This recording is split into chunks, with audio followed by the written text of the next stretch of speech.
Hi! ఇవాళ నేను effects of drug abuse on brain అంటే బ్రెయిన్ డ్రగ్ అబ్యూస్ డ్రగ్స్ తీసుకునే వాళ్ళు ఎలా ఎఫెక్ట్ అవుతుందనే దాని గురించి చెప్తున్నాను. Drug abuse profoundly effects the brain by altering how neurons send, receive and process signals especially in brain circuits involved in reward, motivation, decision making and impulse control. Drug abuse తీసుకోవడం వల్ల neurons send చేసే signals, receive చేసుకుని process చేసుకునే సిగ్నల్స్లో కూడా తేడా వస్తుంది. And reward, motivation, decision making, impulse కంట్రోల్లో involve అయిన బ్రెయిన్ సర్క్యూట్స్ ఎఫెక్ట్ అవుతాయి.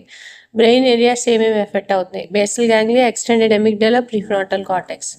ఫస్ట్ది basal ganglia. Drugs over stimulate this reward circuit producing intense euphoria.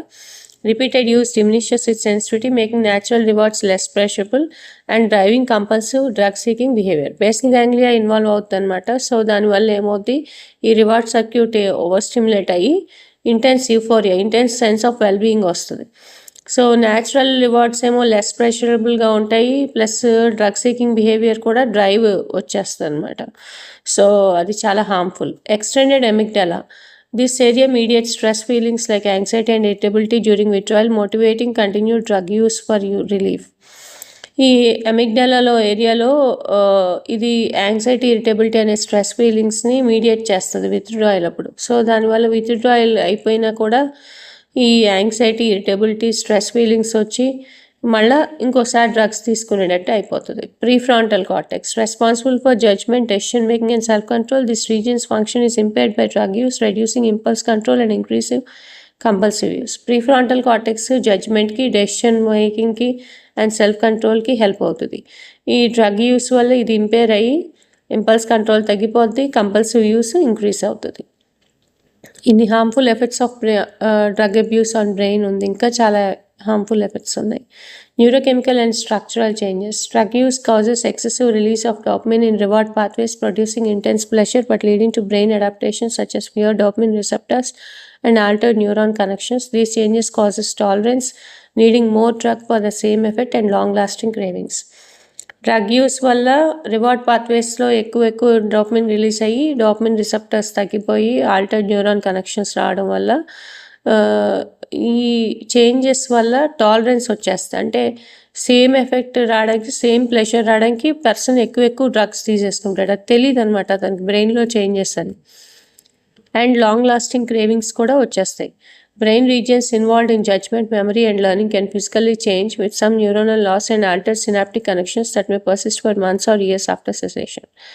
Brain regions ఏవైతే జడ్జ్మెంట్, మెమరీ, లెర్నింగ్లో ఇన్వాల్వ్ అయినాయో అవి ఫిజికల్గా చేంజ్ అయ్యి neuronal loss, altered synaptic connections వచ్చి అవి ఇంకా months to years after cessation, అంటే డ్రగ్స్ మానేసిన తర్వాత కూడా ఆ చేంజెస్ ఇంకా అలా ఉండిపోతాయి.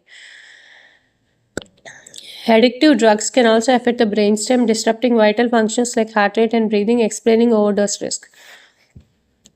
Addictive drugs తీసుకోవడం వల్ల బ్రెయిన్ స్టెమ్ ఎఫెక్ట్ అయ్యి హార్ట్ రేటు, బీపీ మీద కూడా ఎఫెక్ట్ పడుతుంది అనమాట. Consequences of brain changes. Impairment in cognitive functions. Memory తగ్గిపోద్ది, అటెన్షన్ తగ్గిపోద్ది, ఎగ్జిక్యూటివ్ ఫంక్షన్ తగ్గిపోద్ది. సో కాగ్నిటివ్ ఫంక్షన్స్ అన్నీ ఇంపైర్ అవుతాయి. Increased risk of mental health issues. ఈ పర్సన్స్లో యాంగ్జైటీ ఉంటుంది, డిప్రెషన్ ఉంటుంది, పెరోనియా ఉంటుంది. సో మెంటల్ హెల్త్ ఇష్యూస్ కూడా పెరుగుతాయి. Loss of impulse control and compulsive drug use behaviour. Control చేసుకోలేరనమాట. వాళ్ళు కంట్రోల్ చేసుకోలేక డ్రగ్స్ ఎక్కువ తీసేసుకుంటూ ఉంటారు. Long term vulnerability to relapse due to persistent brain circuitry changes. So mortality risk కూడా ఎక్కువ ఉంటుంది, ఎందుకంటే ఒకేసారి ఎక్కువ డ్రగ్స్ తీసుకుంటే చనిపోయే ఛాన్స్ కూడా ఉంటుంది. Special concern for adolescents.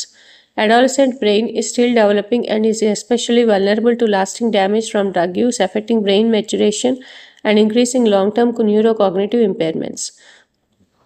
Adolescent అంటే టీనేజ్, అడాలసెన్స్, వీళ్ళల్లో అప్పుడు ఇంకా బ్రెయిన్ డెవలప్ అవుతూ ఉంటుంది కదా. ఎప్పుడైతే డ్రగ్స్ తీసుకుంటారో బ్రెయిన్ మెచ్యూర్ అవ్వకుండా and neurocognitive impairments, long term neurocognitive impairments అనేవి వచ్చేస్తాయి.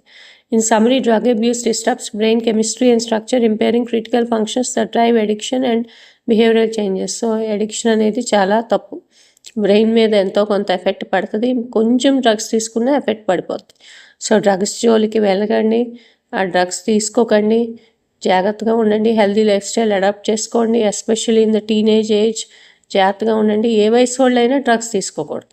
These effects can be chronic and challenging to reverse, making addiction a persistent brain disorder. So long term brain effects రాకుండా ఉండాలి అంటే మనం డ్రగ్స్ జోలికి వెళ్ళకూడదు. This is the message I want to tell you. Thank you.